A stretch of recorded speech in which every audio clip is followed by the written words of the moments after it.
quick guide to incubating chickens, guys. Here we go. Okay, so this is a 55 egg incubator. I bought this on Amazon and it works really well.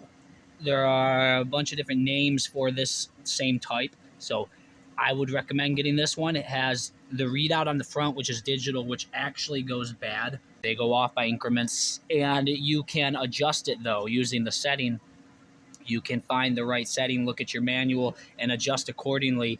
If the heat goes off by a measurement or 2 or 3, you can account for that. Same thing with the humidity. It is a 21-day process. You want to grab your freshest eggs. Now, eggs can stay fertile up to a month, and it is recommended to use them within the first 14 days so that you get the best results. Fertile chicken eggs should be stored close as you can get to 55 degrees Fahrenheit and rotated a few times a day as you're storing them up, getting them ready to go into the incubator. Collect them for 7 days, 8, 9 days, however long you got to collect them, then drop them all in the incubator.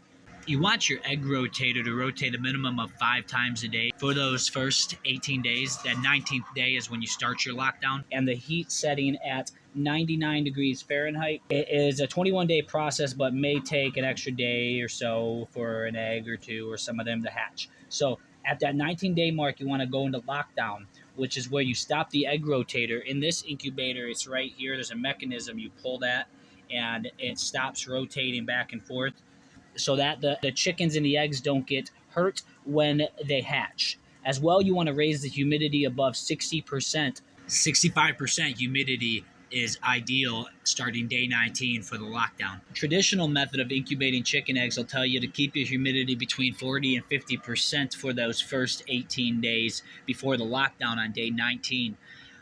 There is the dry hatch incubating method, which is said to increase your hatch rate by keeping your humidity as low as 15% for those first 18 days. I haven't actually had it that low. Mine sits about 30 to 40%. That's just naturally what it sits in here. It reads out with adding no water until that 19th day. On day 19, at the start of lockdown, there is high humidity for the chicks to have more moisture in the air for them to get out of their egg easier. The membranes are easier to break when it's moist in there. And low humidity, they shrink wrap is what it's called, where they'll kind of shrivel and the membrane will squeeze them and wrap around them and stop them from getting out. As well, you want to put the large end of the egg facing up and the pointy egg facing down. You want the large end facing up because it helps to build a larger air pocket with more surface area up there for the chick to get its air and breathe.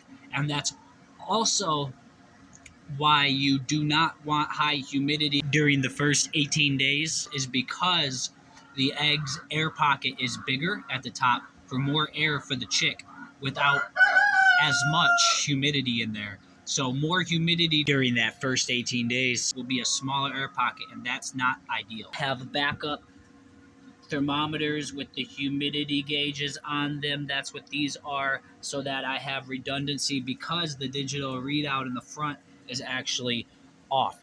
So there is the foam.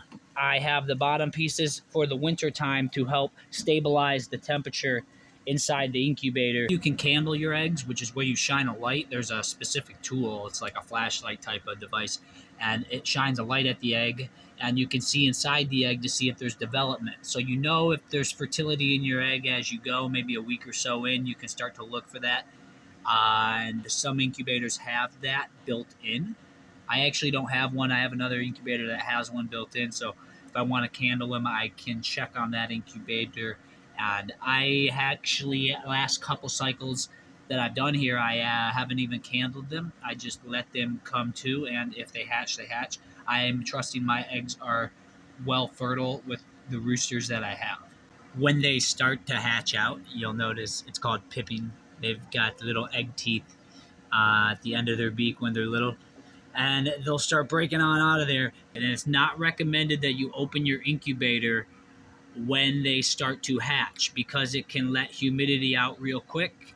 If you have to open it real quick to grab a chick and close it really quick. Don't let that humidity escape, because that's when they will shrink wrap potentially, is if you crack that seal for too long and lets too much humidity out. Good chance if you're getting a new incubator, yours will be accurate. Now remember here in this video that mine is not, even the day reader.